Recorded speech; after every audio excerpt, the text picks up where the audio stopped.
Welcome to episode 39 of Real Health Radio. You can find the links talked about as part of this episode in the show notes, and that's at www.7, so seven health.com/39. Welcome to Real Health Radio. Health advice that's more than just about how you look. And here's your host, Chris Sandel.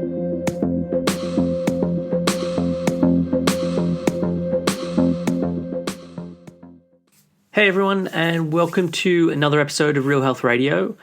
Today was meant to be a solo episode, but everything I've been putting together for it just kept getting longer and longer, and I was just running out of time. So I've decided to put it off until next week and give myself a chance to finish it off properly. And so it is going to be a really long episode, but I think it's definitely worth it.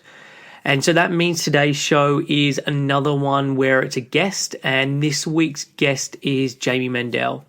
Jamie is a lifestyle coach specializing in helping women master their lives by taking exceptional care of themselves. For 10 years, Jamie struggled with food, binge and emotional eating, and her weight. After hitting her head against a wall for way too long, she finally transformed her relationship with food through intuitive eating and radical self-care.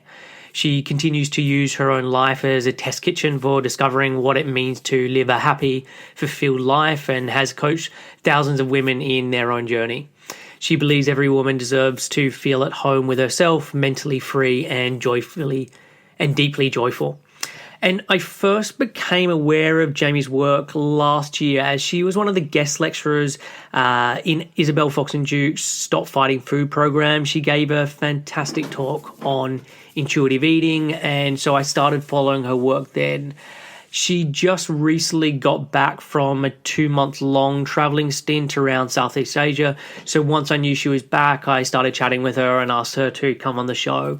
So we talk about her past struggles with food, her transitioning out of a finance job and then working as a coach and setting all of that up, what self-care is really about. And it's not just about massages and bubble baths, and some of her insights on this stuff. And then looking at her recent trip and the insights and the lessons that she learnt through traveling for 2 months.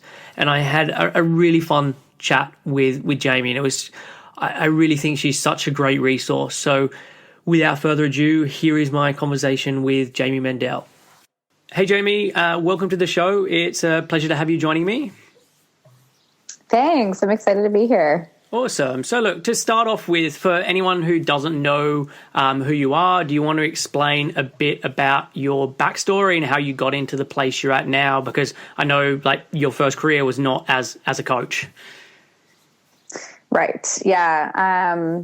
So I started off in finance actually. And I did that for about 4 years after college. And, you know, it was one of those things where I just kind of did what I thought I should do. And people were like, you're good at math and you should be in finance. And I just kind of went along that route.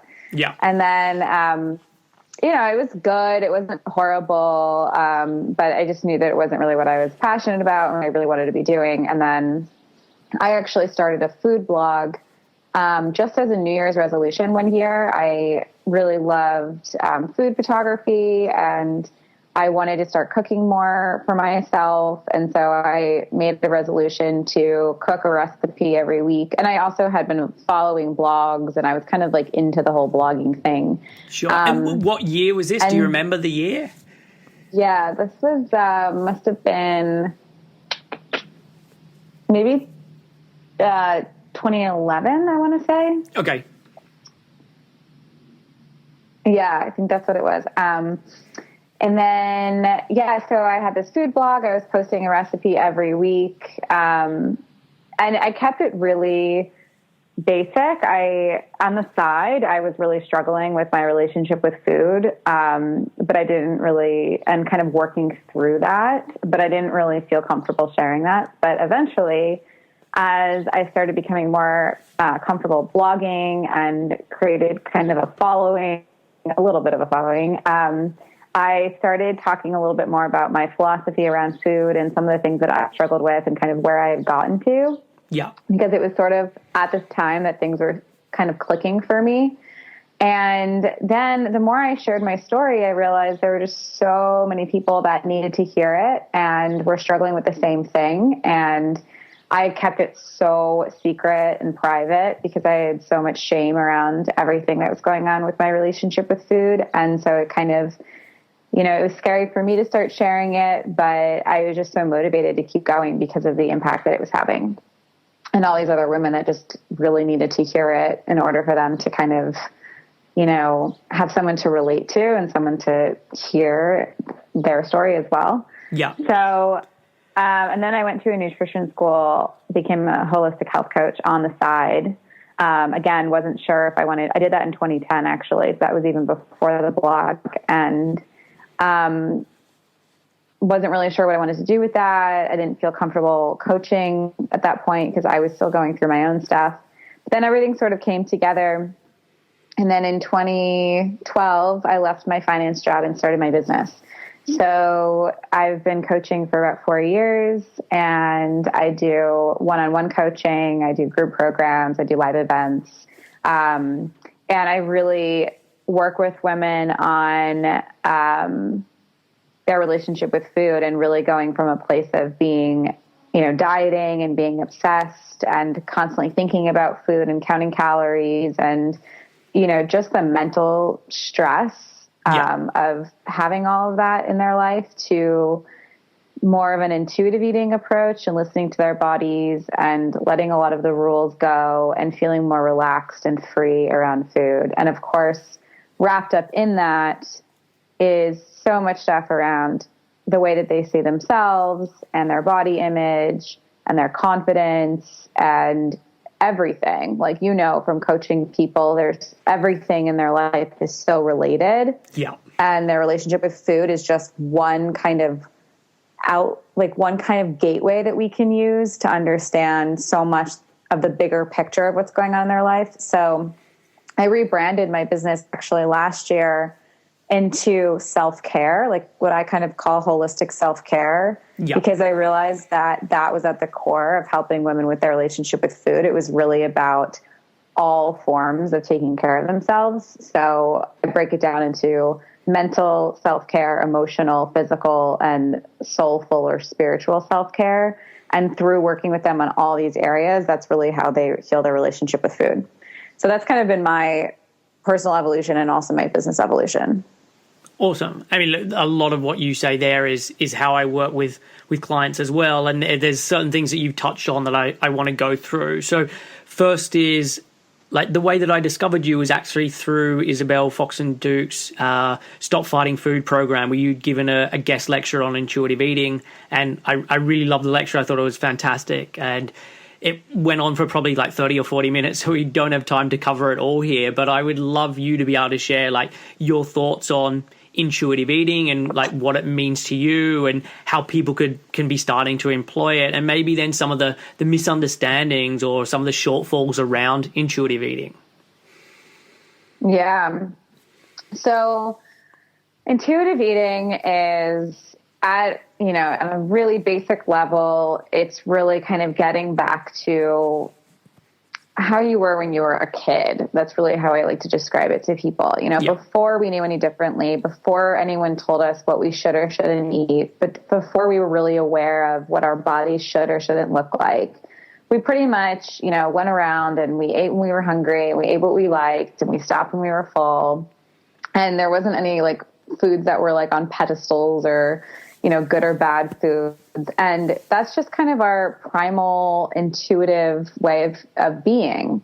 And then we got like so screwed up along the way, or most of us got so screwed up along the way with the diet industry, and we completely lost touch with that. So intuitive eating is basically, it's getting back to what we already know. It's not learning a new way. It's actually like stripping away everything that's blocking us from our intuition around food and kind of that primal way of eating. Yeah. And so it's really about eating when you're hungry, stopping when you're full for the most part. I like to have a loose kind of way of saying that, because I do find that people can turn it into a diet, where they're like, trying to do it perfectly and thinking that they went like one bite too many and then they messed up. And that's not really the point of all of this. Yeah. So it's meant to be a guide or a template as opposed to like rigidity with you have to follow this to the letter of the law.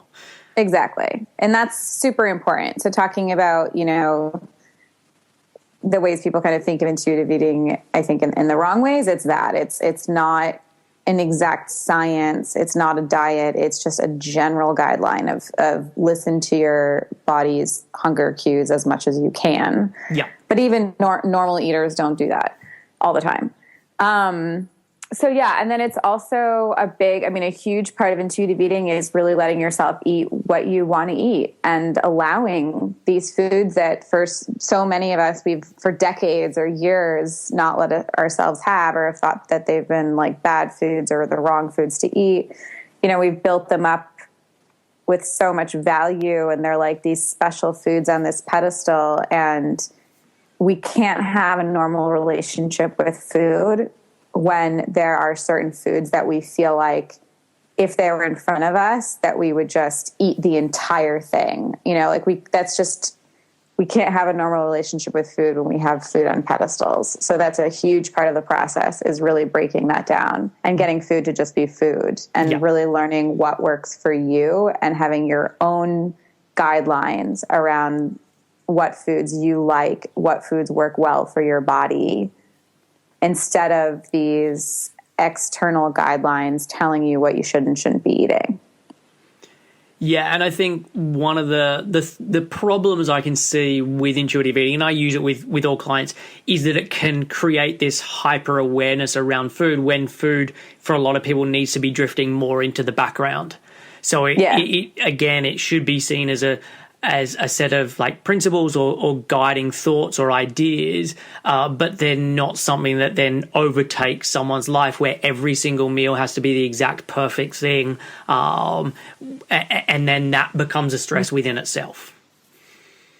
And I do think that one of the biggest, I completely agree with you. And I do think that one of the biggest things that needs to be in place in order for that to happen is more acceptance around their bodies, because I always say that if you're obsessed with the way your body looks, you're going to be obsessed with food. Yeah. Right. And I think that for food to kind of shift more into the background and not be like such a focus, and for people not to obsess over every bite and, oh my God, I'm not hungry, or my hunger level isn't exactly where it should be, or my fullness level isn't exactly where it should be. I think there needs to be a little bit more of looseness around their body and accepting their body, because it's just, I don't think that people can not obsess over food if they're so concerned with the way that their body looks.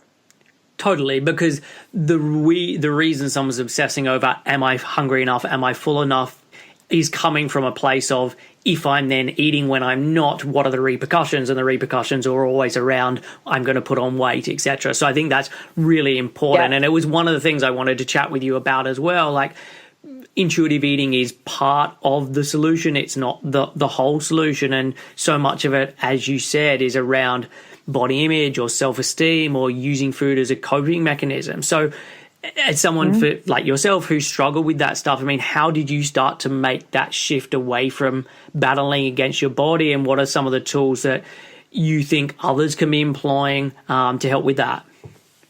Mm-hmm. Yeah, it's a good question. There's so many things, and I always tell people too that it really took me years to heal my relationship with food, because there were so many aspects of the way I was living that I had to kind of work through and ultimately change. Yeah. And I think that's really important for people to hear, because it's too easy to be like, oh, I've been doing this for a couple of months, why hasn't it all changed? And realistically, if you've been following this kind of thought process for decades, then it's going to take more than a couple of months to undo that stuff. Yeah, it's funny. I stumbled upon one of my old blog posts. I never really go back and like read my posts from years. I've been writing for years now, but I stumbled upon a post that I wrote, I think it was last year. And in it, I was talking about how and how I wanted people to know that this took me a long time. And I put in there that it took me 2 years. And I kind of had forgotten that actual amount at this point. But that's really what I guess it did take, was 2 years for me to really get to a place where I felt like food just was so not an issue in my life anymore. And it's crazy because it used to be like completely overtaking my life. And so, yeah, I would say, you know, just for anyone listening, it was 2 years for me. And so, you know, it takes a lot of time because there are a lot of other things in place. And I will say with my clients, some of them, it takes them 4 months and some of them, it takes them 2 years. Yeah. It really does depend on where you're coming from. But for me, it took me 2 years for sure. So back to your question, I think the biggest shift, or the biggest place to start, I think, is people's mental self-care. Yeah. So the thoughts that they have in their head about themselves is so important. And I would ask people to really start being aware of where they are, what are the thoughts that are going through their head on a daily basis, and where are they putting their self-worth, and where are they attaching their self-esteem to. So if we're going to go around in our lives attaching our self-worth and our self-esteem to the way our bodies look, or the way our careers are going, or how much money we're making, or if we have a boyfriend or not, then, you know, we're really setting ourselves up for failure, because those things can constantly be changing all the time. And so I personally had to really become aware of the thoughts that were going through my head and how much I was beating myself up all the time and making myself feel bad about myself in so many ways, and then really start to question that, you know, is this really true? Do I really need to lose 20 pounds in order to get a boyfriend? You know, do I really need to lose 20 pounds in order to have that carefree, confident attitude that I really want to have? Do I really need to lose 20 pounds in order to wear the clothes I want to wear? And I really started to question a lot of my mental process. And I really believe that is just, it's so powerful. Our minds and the way that we're thinking about ourselves and our lives just completely dictates really how we live. And so that's like one area that I would really start with is, you know, people's mentality, and really starting to shift that. I think that's just one of the most important places to start. Yeah. And were you someone who used a lot of journaling as part of that process, or is that something you do a lot with clients? Yes, journaling. So I started working with coaches. That was a big thing for me. I'm a very verbal person, so okay. I like to talk things out. So I have always worked with coaches, and that's really helped me. And then, yeah, journaling has also been huge, and I do recommend that a lot to clients. And what I recommend specifically with journaling is journaling between your ego and your higher self. So I do this like almost a dialogue between my ego and my higher self. So my ego is all of those, you know, limiting, insecure, fearful thoughts that I have. And then my higher self is really my truth, my intuition, what's actually real for me. And I journal between the two voices. And I find that to be the most helpful thing that I do journaling wise. Okay, so kind of like a conversation, or if you're having these negative thoughts which are related to ego, then having the response come from the higher purpose, or however you described it. Yep, exactly. Yeah. Cool. Yeah, I've never labeled it in that way, but I get clients do a very similar thing pretty often. And it's quite amazing when they stop and start to think about that and say, okay, how could I be viewing this differently? Or how do I just not assume what I'm telling myself is correct? Mm-hmm. Yeah, we really have these, I think, two voices in ourself. One is the inner critic, the ego, whatever you want to call it. There's 1,000 names for it. And then the other is really that truth, that self-soother, the higher self, the kind of more pure voice that that is kind of more rooted in love and acceptance and knowing that you're worthy and valuable no matter what. It's not attached to anything having to be in place on the outside. And I think it's so important for people to start to understand those two voices, and that they even have those two voices, and that their ego or their inner critic isn't necessarily real. It's just a product of their childhood and different experiences that have happened to them, and our society telling them that they need to be a certain way.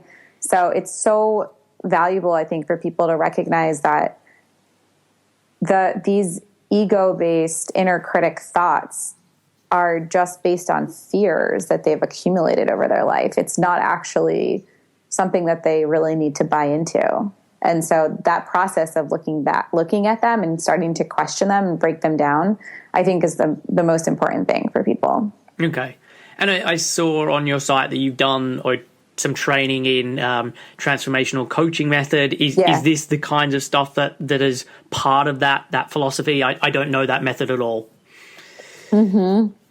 Yeah. So, I got trained in the transformational coaching method a few years ago. And it taught me how to go deeper with my clients' beliefs and limitations, because I specifically wanted to take that course because I just saw so clearly how our minds are everything, and the way that these women were thinking about themselves and about food and about their beliefs was creating this reality for themselves that they just didn't want. And from an outsider's perspective, and I think everyone can probably relate to this, when when like a friend comes to you and they're just so in their head and beating themselves up, and you're from the outside and you're like, why are you beating yourself up? Like, you're fine. You have everything going for you. And, it's like from the outside, we can see it so differently than the person who's going through it. And so I really wanted to learn how to help people, break down their own disempowering beliefs around food, around themselves, around their bodies. And I use those techniques a lot in my coaching. And look, I found that with myself and with working with clients, like, I've added in much more of that stuff as I've gone along. So initially I trained in nutrition, and I was very much starting out working with clients across the board and very much looking at just the food side of things. But as time went on, I just realized that was only a small part of it, and I wasn't able to get people the results they wanted because there was stuff that had to be looked at, their thinking and their emotions and their beliefs. And have you noticed that by doing that kind of training, you've just been able to get much better results with people, and you can look at things from different angles that you couldn't do before? Yeah, I think so. I think that it's that training, and then it's also just the fact that, like, I went through it personally, and I think that's the biggest thing, because these things are so ingrained in who I am and, like, so deeply rooted in myself that I can feel what they're feeling. I know exactly what they're feeling, what they're saying, what the thoughts that they're having, because I've been in my clients' shoes in every regard. And so I think that that's part of it. And then, having just like those techniques to know how to get somebody from one side to the other is, and a lot of it also is just your intuition. I think when you're coaching, it's really, relying on that in a big way too. I guess it's those three pieces. Yeah. And I think the intuition piece, just like, yes, you want to have gone through different experiences, etc. But I think just seeing more and more clients, you just pick up things that over time means that you can see things that you're like, why did I think that was going to happen? Or why did I go there? And it becomes second nature. Yeah, it really does. And you realize that a lot of people, while they have different issues and different experiences, they're all human, and we all have a lot of the same themes running through ourselves. So, the more you work with people, you definitely start to pick up on that. And so self-care was something you mentioned earlier on, and I think something that people don't pay enough attention to, or if they do pay attention to, it's very surface level in terms of go get yourself a massage, go run yourself a hot bath. So I'd love to hear like your take on self-care and some of the things that you do and some of the things that you recommend for clients. Yeah, you're so right. I mean, there's a lot of, I think when people hear self-care, it's like, oh, getting a manicure, like a bubble bath, and those are really nice things to do. But when I looked back on my experience with healing my relationship with food and the process that I take women through, I was just, self-care was really at the core of it, but in a much deeper way. So like I said, I really look at taking care. When I think of self-care, I think of taking care of my mind. Okay. So that's the first one. So like I said, we just went into that a little bit, really understanding my inner critic, really knowing how to take care of that voice, because it's going to constantly come up in my life. Sure. The more that I push myself to do different things, there's going to be fear. It's always going to be there. And do I know how to handle that in a really healthy way so that I can live my life where I can push through my fears and I can understand them and I can live a more limitless life. And that's like more mental self-care. And then emotional self-care, and this really relates to people with their relationship with food, is, do I know how to handle my emotions in a really healthy way? So I can tell you for sure, most of my life I didn't know how to handle my emotions. And that was a huge reason that I overate and binged and emotionally ate, because I really wasn't ever taught how to handle difficult feelings. And again, we're going to constantly have difficult feelings in our life. They're not going to go away. Yeah. And we really need to learn how to handle them in really beautiful, caring, nurturing ways for ourselves. And so that's another form of self-care. And then physical self-care, that's intuitive eating. That's how we feed ourselves, cooking, how we think about exercise and movement in an intuitive way and in a joyful way. So that's really how we're taking care of our bodies. And then soulful or spiritual self-care, that's a really big one. I really see that as, are we living our lives in a way that will make us happy? And are we following our intuition with what we want to do and how we want to spend our days and the career that we choose? And are we paying attention to what lights us up and what excites us and what doesn't? And so that's really taking care of our soul. That's like purpose, meaning, fulfillment. Yeah. And I think that, again, this is also related to food too, just coming back to like our kind of topic here. I mean, I really believe that when we're not living with enough pleasure and excitement and relaxation and joy and alignment really with our own rhythm and our own soul, that we turn to food to fill the voids. So food is exciting, it's relaxing, it's fun. And so many women that I work with are really out of alignment in this area of living, in a way that really makes them happy. And then they're just using food in so many ways to fill that void. And I would also add, I think for a lot of women, a lot of clients, food is front of mind because they're constantly on diets. They're constantly telling themselves they can't have this and that they shouldn't eat that. And so in a real ironic way, it then becomes the first thing they think about when times are tough or they want to cheer themselves up or they're looking for some kind of emotional comfort. And so it's this thing of like, it doesn't make sense to them because they're like, I'm trying so hard. Why would I then sabotage things, or why would I use food in this way? But in a lot of ways, it makes total sense. Mm-hmm. It makes a lot of sense. Yeah, it's become for so many of us the easiest and fastest way to, deal with anything in our lives. Yeah. And like you said, it's already front of mind because they're dieting and thinking about it already so much. So yeah, it's kind of those two things combined. It's that we're in this diet mentality. So food has all this power, this weird power, right, in our lives that it really shouldn't have. And then also we're not really sure how to deal with our emotions and the ups and downs of life. And so we and food is just something that is there and it's easy. So, yeah. And I mean, one of the other things I would say with self-care that I find lots of clients will struggle with is the feeling of like worthiness and almost prioritizing oneself.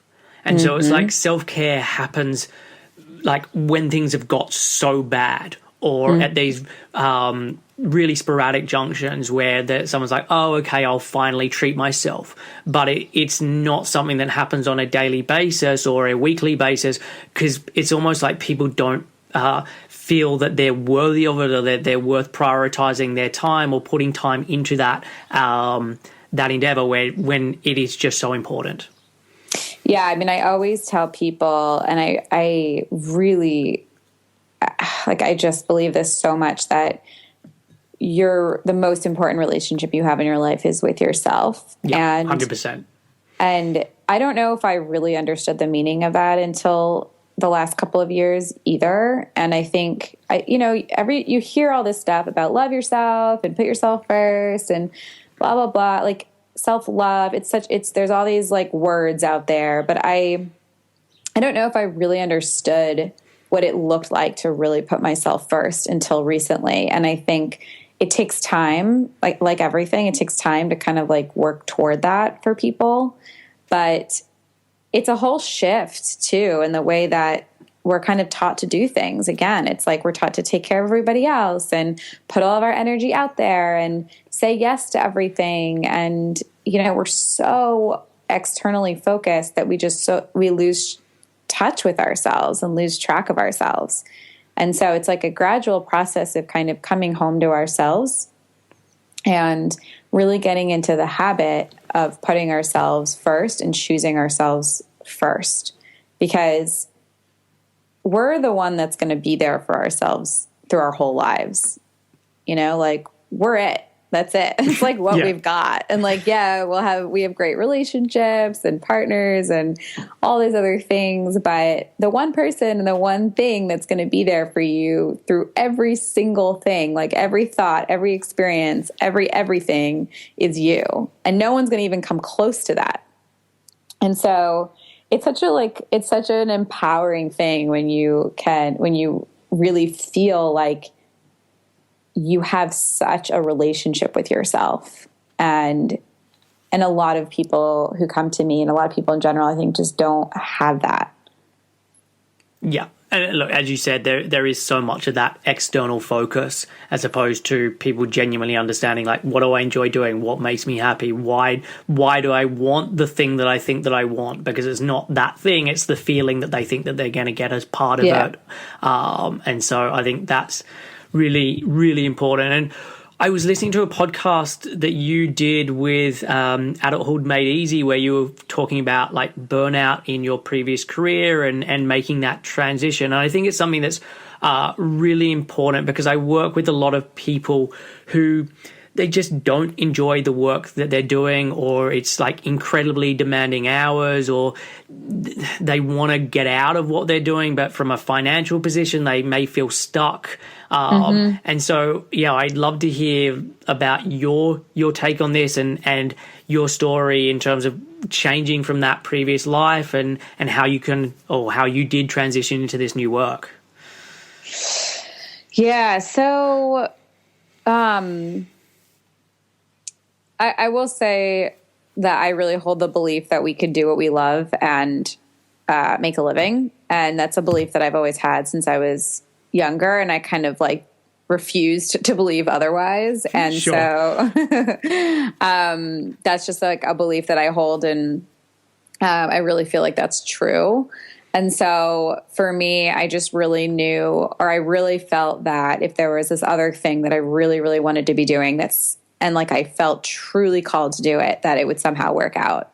I didn't really know how. I still, in a lot of ways in my business, don't know how. Like, there is so much up and down, or ups and downs. And every time I change my business and do something new with it, I take a lot of financial risks, and I just sort of like hope and believe that it's going to work out somehow. Yeah. And thankfully it always has. But I will say, like, from getting started, I think it really depends. I mean, obviously you don't want to be living on the street and having no money, and like you have to be somewhat practical about it. I had some money saved from my finance job, not a lot, but I had some. And so I felt like I had a little bit of a cushion and that I could completely quit my job and try to start this thing and see what happened. And I always knew that at the end of the day, if it didn't work, I could always go back to the corporate world in some way. Like, I don't know. But I did have like some money saved where I could play around and just try to be creative and see what happened and follow my gut and see how it went. For someone who has like nothing saved and like really wouldn't be able to do that, I would say to just really start dabbling in it, and eventually things will sort of sort themselves out. So I would say definitely start like dabbling in whatever the other thing is that they want to do, whether that's like starting a business, an entrepreneurial project, or looking into another career. Just get the wheels spinning and kind of open yourself up to opportunity and things to happen. If we're not even like opening the door for it to happen, then there's no room for anything to happen. There's no room for like opportunities to come around or the universe to kind of like show you the way in any way. So I think just opening lots of doors would be really helpful. But I also think that there is a little bit of a risk, and people need, if it's risky, it's not supposed to feel completely cushy and safe all the time. And so I would also just say that, is it worth it to do what you really want to be doing, to take a little bit of a risk? But again, it's not like you don't want to be living on the street. So there's a calculated risk to take, I would say. Yeah. And look, I think you're really right with that stuff. It is, I know personally from doing this, it is a lot of hard work. And in the beginning, you probably don't make the money that you were making in a previous job. But if you're prepared to put in the work, it will happen. But I think often there is this real sense of entitlement that people have of like, oh, I've been at this for a couple of months. Why isn't it working? Probably in the same way as trying to change their attitudes around food and their body, where like this can take a long time. It can take a number of years for things to start working. But I think having the thinking that you said that you had in terms of I knew, or I have a belief that if I work hard enough at something and I work hard enough in my passion, that it will work out some way. Yeah, I mean, there's been tons of moments in the last 3.5, 4 years where, things don't work all the time. They just don't. And you have to, and I think that's such a, I don't really know if people who like are thinking of going into starting their own thing, coming from a corporate job, like, I think it's really important for people to understand that, it doesn't always work out all the time, and there's lots of ups and downs, and there's lots of fear, and there's lots of risk, and there's lots of just like trial and error, to be honest, and just like seeing what works. It takes time, and it takes perseverance and like thick skin to kind of keep going with it. But at the end of the day, I always say it's just so worth it to be doing something that you love. I mean, it was a complete life game changer for me to just be doing something that I really care about and that excites me every day, pretty much. Yeah. And look, I feel the same way. To be able to wake up and do this is a really nice way to be able to live my life. Yeah, definitely. And so you were recently traveling around, I think it was Southeast Asia for a couple of months. Tell me a bit about that experience. Yeah, so I started getting like the travel itch in the fall last year, and I just was really feeling like I wanted to travel. I've traveled abroad several times in my life, and traveling is just something I just love. It just makes me so happy, and it's one of the top things in my life that I love to do. But I think in the last couple of years, I hadn't gone abroad. I hadn't really gone on a bigger trip. Yeah. And I was just really craving to go. And I remember I talked to my business coach and I was like, I really just want to go away for a few months and like work somewhere else, but I can't do that. That's so silly, like I can't actually do that. I have a business to run. I have a life, like all these things. And she was like, well, if you really want to do it, I think we should talk about making it happen. And so we did, and we continued to talk about it. And it just sort of turned into this reality that I kind of didn't think I would ever be able to do. And I decided to go away the plan was to go away for 6 weeks. I was looking into Europe, but it was really cold at that time because I wanted to go in February. And anyway, like I started talking to people. They started mentioning Thailand. I started looking into it. It sounded like a really good idea. A lot cheaper than Europe, I would add. What'd you say? A lot cheaper than Europe to go to Thailand. Yes. Thailand was so cheap there. I could not even believe it.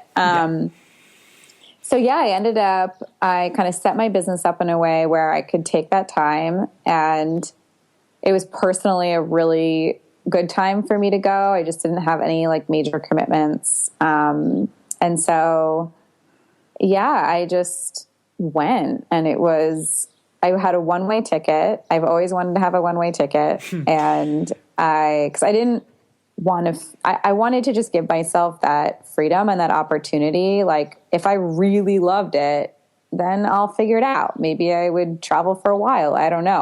I wanted to give myself the opportunity to just kind of follow my heart. And I didn't plan the trip. That was the other big thing. So I had 3 nights in Bangkok that I had planned. And then I just wanted to like, just go with it and like go with the flow for the whole trip, and really just like go to the next city when I felt like it, and then go to the next place when I felt like that. And Thailand and Southeast Asia is a really easy place to do that. Yeah. So that was just amazing. I'm a pretty structured person in my life, but to just kind of go with the flow is just the best thing ever.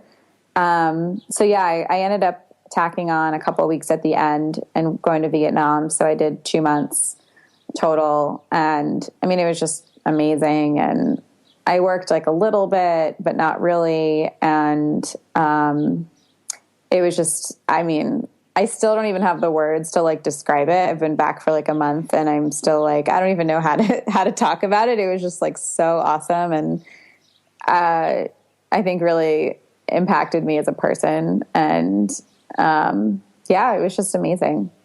Cool. And I mean, coming from a background with issues around food, how was it then traveling for 2 months? Obviously not being in control, I would imagine, in a lot of ways. How was that experience? Yeah. So I didn't have an issue so much with it definitely played a interesting part in my trip, I will say, that I wasn't expecting. So I don't have any issues with like good foods, bad foods, or whatever. I just eat whatever I really want to eat. Sure. The one area that it kind of came more into play was I found that I was using, how we were talking at the beginning of this about food kind of not being in the forefront of your life, but kind of falling in the back. I think because I didn't have as much going on there, like I wasn't really running a business, and I didn't have all my friends, and I didn't have all this stuff going on. Yeah.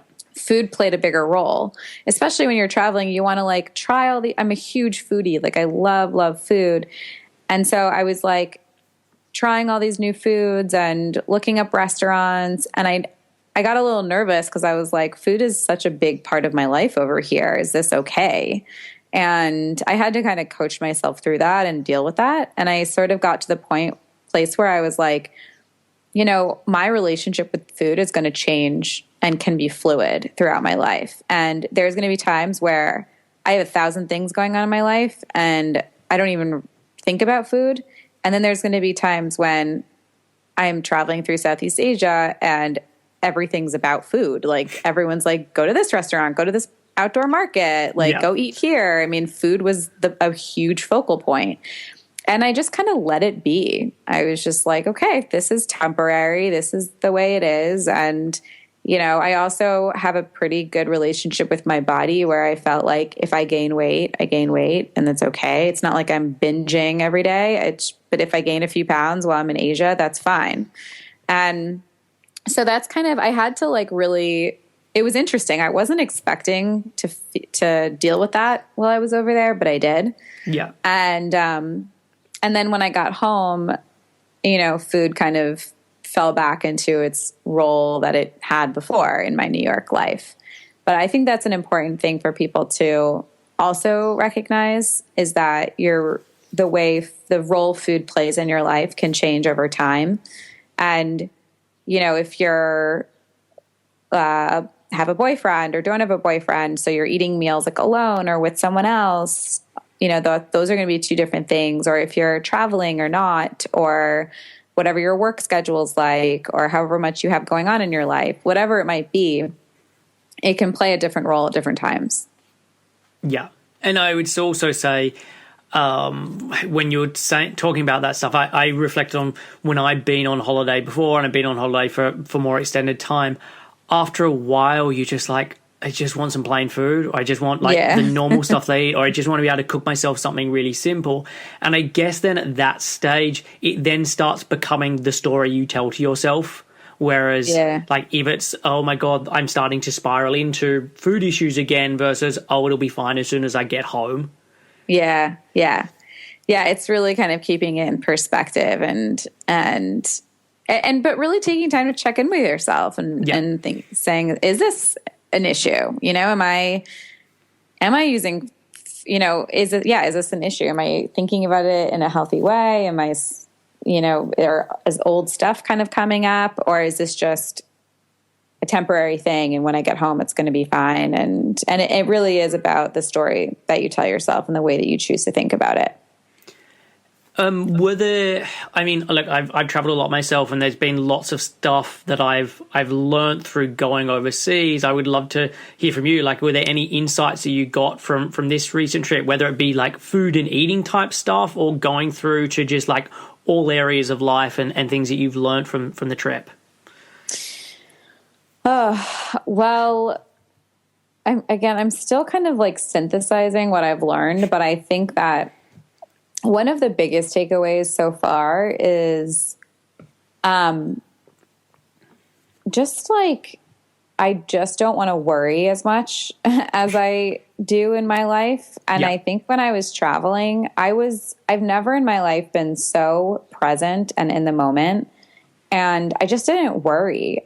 I don't know why, but maybe it's traveling. Maybe it's because I wasn't working as much, and I was just there. I knew that I was there to just enjoy it. So I was so focused on just enjoying my life and being in the moment. And I just gave myself permission to, like, I guess subconsciously, to just not really worry about things all the time. And there was a lot I could have worried about. I could have worried about my safety all the time. I could have worried about so many logistics and so many things with traveling. But for some reason, I just let myself stop worrying and trusted that things were going to work out every day. I came back to things are going to work out. Things are going to work out. Even if there was a travel thing that happened, or a flight got canceled, or whatever it might be, it's okay. Things are going to work out. I'm not going to stress out.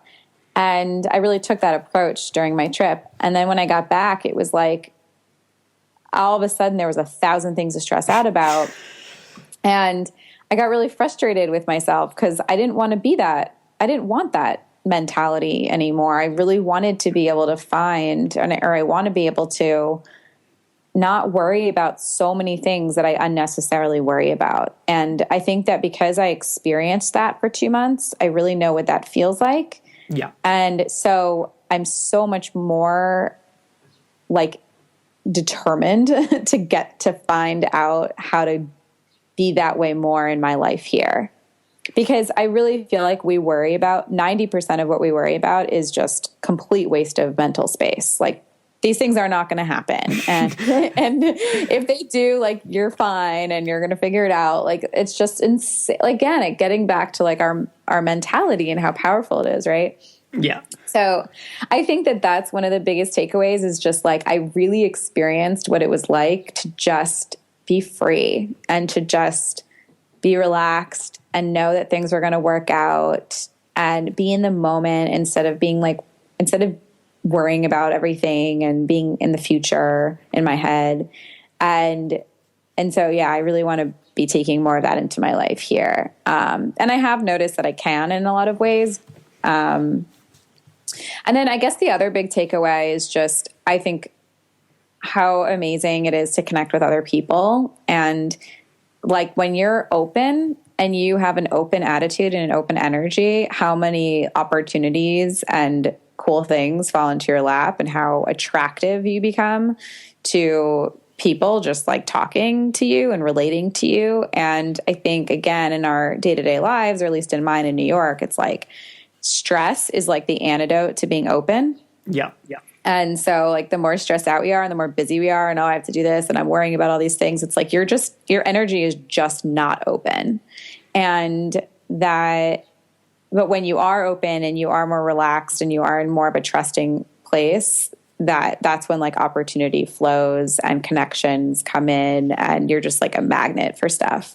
So that's another big thing that I experienced on that trip that I want to kind of practice doing in my life back in New York. And what you were saying with the first one in terms of worrying about things that most probably won't happen, and even if they do, it reminded me there's some really great research where they looked at the happiness levels of lottery winners and paraplegics a year after the event happened, and they were basically on par in terms of happiness. And so we have this it's called impact bias, where we believe events are going to have much more of an impact on our lives than they really will. And that's both good and bad. And so all of I'm worried that this is going to happen or I'm worried that this isn't going to happen really isn't that justified, because you'll find a way to deal with it regardless. Yeah, exactly. And yeah, I think it's such a good exercise too to kind of go through. Again, the more you become aware of your thoughts and your worries, to really go through and start questioning those and saying, okay, well, what if this does happen? Yeah. And then you realize it's not a big deal, right? Like you're going to figure it out. And so, yeah, the whole just worrying about stuff is so pointless most of the time. And so you've got a group coaching program called Master Your Life. Yes. So can you explain a little bit more about like what this is, what the program covers? Yeah. I love this program. So I launched it last year for the first time, and it's going to be running again this fall. And it's a 10-week course all about self-care. So we go into every aspect of self-care that I kind of went through before. So we go through mental self-care, emotional self-care, physical self-care, and soulful self-care. And I really teach women the techniques to take care of themselves in each of those areas. So the program's delivered through every week. At the beginning of the week, they get an audio of me talking. It's like an audio lecture. And then they have a workbook that goes along with it. So they can actually work through a lot of these techniques and exercises on their own. And then we meet twice a week on the phone for group coaching. So like there's an evening call and a morning call, and that's where they can, come and say, like, ask specific questions about, how that week's lesson applies to their life. And I coach them through it in a group setting. And there's a Facebook group. So it's really focused on all aspects of self-care. It's targeted. It's for women who are struggling with food, but realize that there's more to it. It's not just, someone give me a meal plan and tell me what to eat. They're really realizing it's a more holistic issue that they want to heal from like the ground up. Yeah. But it's also targeted at women who maybe don't really struggle with food. They just want to learn how to care for themselves better and live a happier life and live in a way that feels more authentic to them. And they want to really work on their connection to themselves so they can live in a way in their relationships and their careers and their lives that's really coming from who they really are. And just with your comment about the food, I mean, food is the symptom. It's not the real issue. And so even if someone doesn't have issues with food, there's probably other symptoms that they've got that are taking the place of food in terms of being a crutch for someone. Oh, absolutely. Yeah. Like they could be really reactive in their relationships. Or, there could be, some women use staying super, super busy all the time, as a symptom. There's drinking, there's like procrastination. I mean, there's lots of stuff that could be going on and, that are all related to kind of the same core issues. Yeah. So look, I'm like just conscious of running out of time, but for people who really enjoyed listening to you, like where should they be going to find out more? And I'm going to put everything in the show notes, but give people the links of like web stuff and social media stuff. And if you have anything upcoming that you want to promote, like feel free to do so.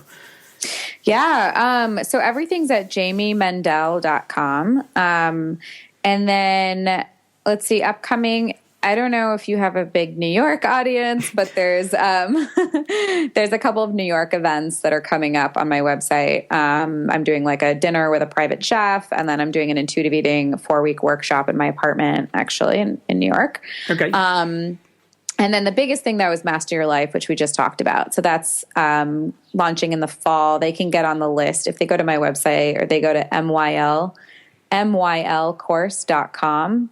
They can enter their name and email and get on the list to be notified when it opens up. But that's going to be running this fall. That's the 10-week group course. They can join from anywhere in the world.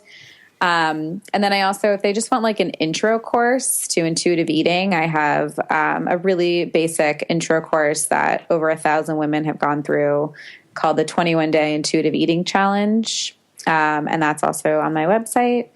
So yeah, that's basically the gist. But yeah, the biggest thing coming up is the Master Your Life course in the fall, the 10-week course. Okay, perfect. Well, look, as I said, I will link to all of this stuff in the show notes. But look, thank you so much for joining me today. I know people are really going to benefit from this and from you sharing your story and the advice. So thank you so much.